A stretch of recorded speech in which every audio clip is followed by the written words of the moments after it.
Mr. Vikas Vaibhav sir, our special guest of today's program, Mr. Ras Bihari sir and N.K. Jha sir. And a very cheerful good evening to our respected director sir, principal ma'am, vice principal ma'am, teachers, non-teaching staffs and my dear schoolmates. This is Priyansha from class 12th F with my little co-anchors Prabneet and Aditya from 6th C. It gives us immense pleasure to welcome you all for today's felicitation program. Whatever is our school today is all because of our respected director sir. And this is all because he doesn't only support studies, academics, but also develops students' interest in other curriculum activities like there are various programs in our school to promote students in every extended field. Our director sir, principal ma'am, vice principal ma'am and whole teaching staff encouraged us in every possible activities. Just like in sports, there are numerous sports persons. There are painters, singers, public speakers and what not. A big thanks to everyone's great support and enthusiasm. Hope is being able to see that there is light despite all of the darkness. I would like to request our respected chief guest, director sir and all the presiding dignitaries to light.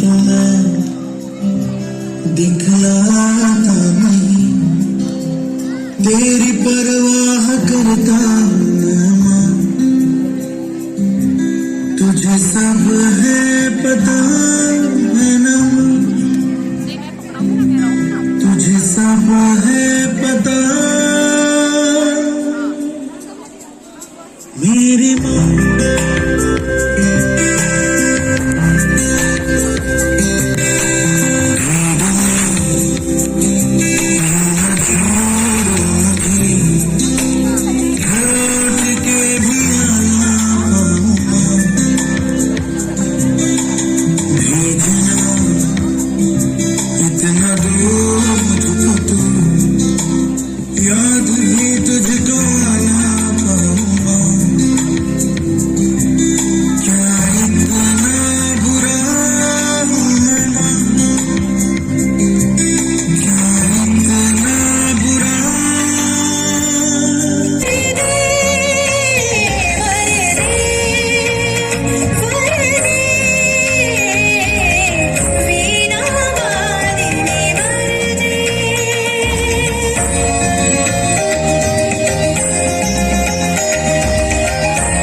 योगदान से स्थापित किया है उसमें और आगे बढ़ें, यही मेरी शुभकामनाएं है। विद्यालय प्रेरणा का केंद्र है, प्रेरणा का प्रतीक है। किसी भी राष्ट्र के उत्कर्ष में विद्यालय की बहुत बड़ी भूमिका है और बिहार ज्ञान की भूमि प्राचीन काल से रही है। उसमें विद्यालय की क्या भूमिका हो सकती है इसको समझा जा सकता है।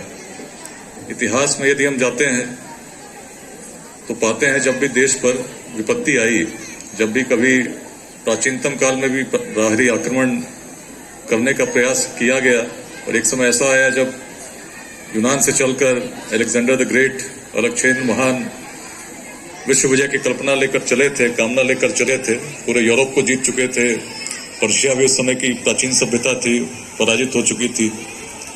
और जब भारत की ओर बढ़ रहे थे तो भारत अलग अलग छोटे छोटे राज्यों में, गणराज्यों में बटा हुआ था, और जितने भी शासक थे सब शासकों की सोच अलग थी, चिंतन अलग था। तक्षशिला जो उस समय के सीमांत प्रदेश के रूप में स्थापित थी, उसके शासक ने संधि कर ली और आने का मार्ग प्रकट कर दिया। लेकिन उस समय उसी तक्षशिला में एक आचार्य थे जो इसी पाटलिपुत्र के थे, जो बिहार की सोच को लेकर चलते थे, और सुनने में, कल्पना करने में बड़ा असमंजस ऐसा लगता है जब सोचते हैं कि जिसका विरोध किसी शासक के द्वारा किया जाना चाहिए था, वैसे प्रबल समर्थ अलेक्जेंडर महान का पहला विरोध यदि कहीं हुआ तो तक्षशिला के गुरुकुल में हुआ। और गुरुकुल में इस प्रकार का विरोध छात्रों के द्वारा तो किया ही गया। आचार्य पाटलिपुत्र तक आए, उस समय के शासक से उन्होंने विनती की कि अपने दायित्व को ग्रहण करें, लेकिन जब शासक नहीं माने तो आचार्य चाणक्य, एक युवक में जब उन्हें सामर्थ्य दिखा कि अखंड भारत के साम्राज्य को हम स्थापित कर सकते हैं, ऐसी क्षमता है, तो बिना कुछ विचार किए उस युवक के साथ तक्षशिला की ओर बढ़े और इतिहास बना। इसी बिहार की भूमि से उस प्राचीन अखंड भारत के साम्राज्य की स्थापना हुई, जिसकी सीमाएं अफगानिस्तान के पार तक थीं, हिमालय के उत्तर तक थीं, दक्षिण में सागर तक तो थी, पूर्वोत्तर के भी पार तक थी। आखिर क्यों हुआ? जब विद्यालय आते हैं निश्चित चिंतन करना चाहिए, और मैं भी चिंतन सदैव करता हूँ, क्योंकि विद्यालय में एक संदेश है। हर विद्यार्थी जो इसके अंदर अध्ययन करने आता है, उनके अभिभावक एक स्वप्न के साथ भेजते हैं कि आने वाले समय में हमारा जो पात्र है बहुत अच्छा योगदान भविष्य में करे। लेकिन कितने बच्चे सफल हो पाते हैं जैसे उनकी मनोकामना होती है? यदि हम पाएंगे सफलता जिसकी कामना हम करते हैं, कुछ लोग ही हो पाते हैं, सभी उस स्तर तक उपलब्धियों को प्राप्त नहीं कर पाते। लेकिन यदि सोचें तो बिहार का संदेश क्या था, तो अपनी भूमिका भी समझ में आएगी। अक्सर जब भी विद्यालय जाता हूँ, इसी प्राचीन बिहार की कथा जो वेदांत में, उपनिषदों में मिलती है, उसको साझा करने का प्रयास अवश्य करता हूँ। जब गुरु ने कहा था शून्य में भी पूर्ण है, the void is full, the void is complete, और तब गुरु और शिष्य दोनों एक वृक्ष के नीचे बैठे थे। जब शिष्य ने सुना कि शून्य पूर्ण है, शून्य में भी पूर्ण है, तो कैसे सब संभव हो सकता है? तो गुरु ने कहा दृष्टि जब होगी तो तुम्हें शून्य में भी पूर्णता का अवलोकन प्राप्त होगा। और तब उसने कहा ऊपर देखो क्या दिखता है। वृक्ष के नीचे दोनों थे। शिष्य ने कहा ऊपर आकाश दिखता है, उसके नीचे वृक्ष है, वृक्ष पर अनेक प्रकार की पक्षियां भी हैं। तो गुरु ने कहा अब इस वृक्ष पर चढ़ जाओ और तब बताओ तुम्हें इस अब क्या दिखता है। शिष्य ने वैसा ही किया। वृक्ष पर चढ़कर जब उसने देखना शुरू किया तो उसने कहा अब आसपास टहनियां दिखती हैं, उसमें पत्ते हैं, कुछ फल हैं, पक्षियों के घोंसले हैं। तो गुरु ने कहा एक फल को तोड़कर नीचे आ जाओ। शिष्य जब फल लेकर नीचे आया तब गुरु ने कहा इस फल को खंडित करो 2 भागों में और बताओ क्या दिखता है। तब शिष्य ने बताया कि इस फल में अब कुछ गुदा दिखता है और बाकी बीज दिखते हैं। तो गुरु ने कहा इस बीज को निकालो और बीज को खंडित करो और तब बताओ अब तुम्हें इस बीज के अंदर क्या दिखता है। और तब शिष्य ने कहा अभी तक तो जो भी देख पा रहा था उसमें कुछ न कुछ भेद था, लेकिन जब इस बीज के अंदर देखता हूं तो इसमें तो ऐसा कुछ नहीं दिखता है। और तब गुरु ने कहा कि जिस बीज के अंदर तुम कुछ देख नहीं पा रहे, उसी बीज को जब तुम धरती में बोते हो तो संपूर्ण वृक्ष का संदेश तो इसी बीज में छुपा हुआ है।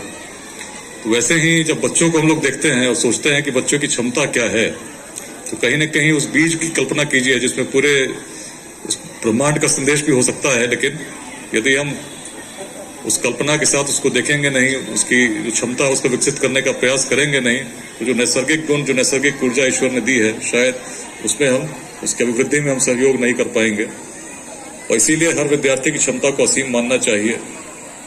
संदेश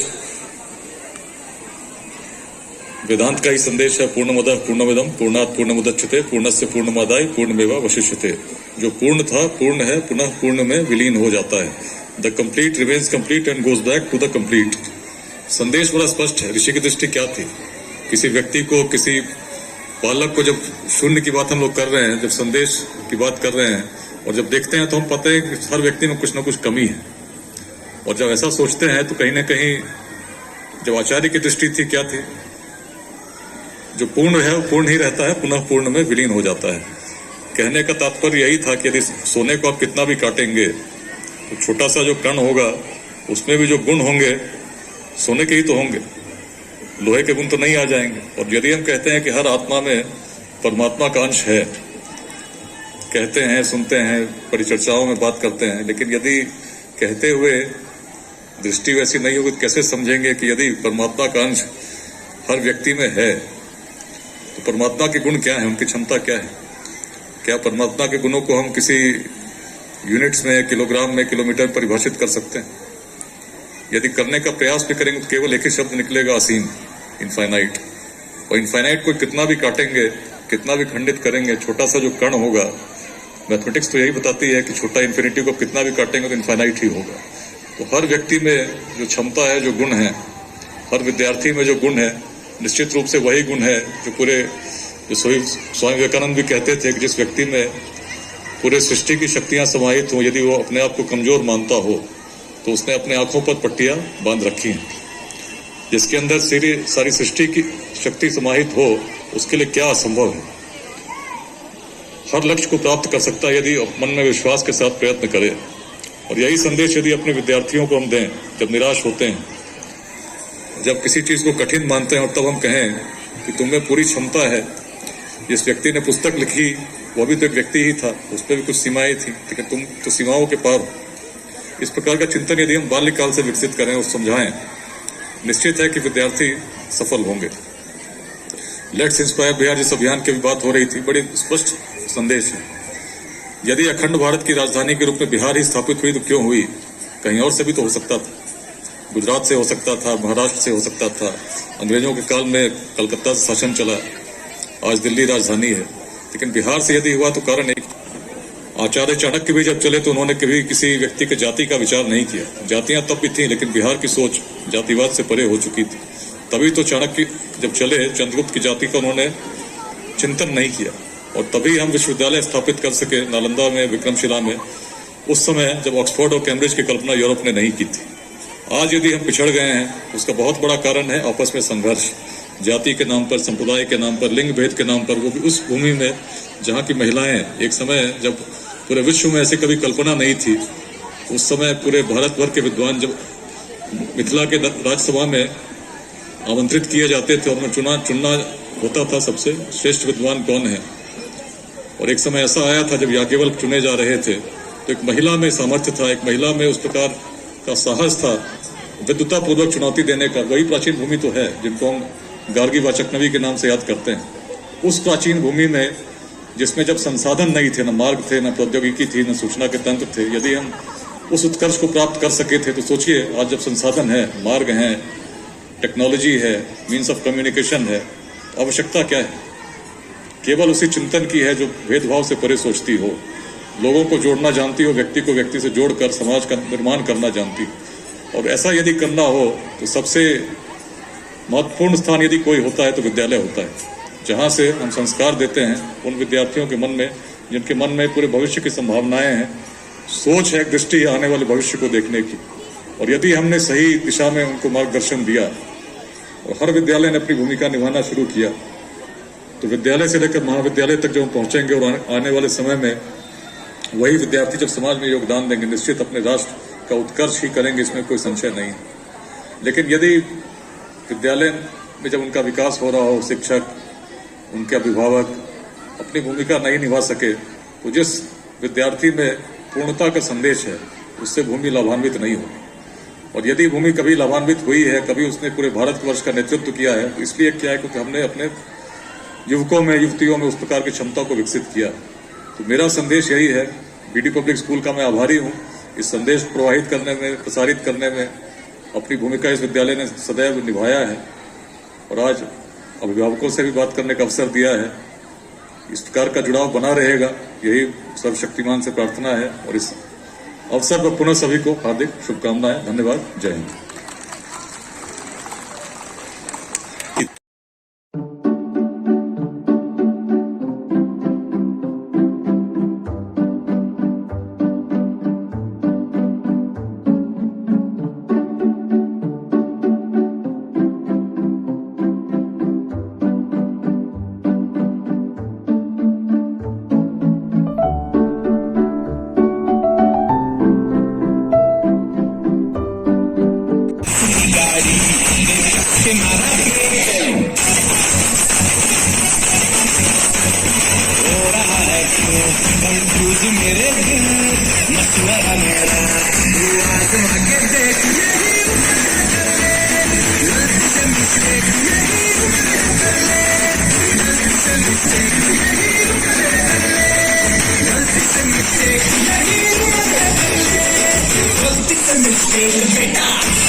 साइकिल पे घुमा है, हाईवे पे मोटर साइकिल भगाते थे। तुमको अगर सर्दी लगे तो सीट के पीछे लड़की बिठा के देख। यही उम्र है गलती से मिस्टेक, यही उम्र है गलती से मिस्टेक, यही उम्र है गलती से मिस्टेक, यही उम्र है गलती से मिस्टेक।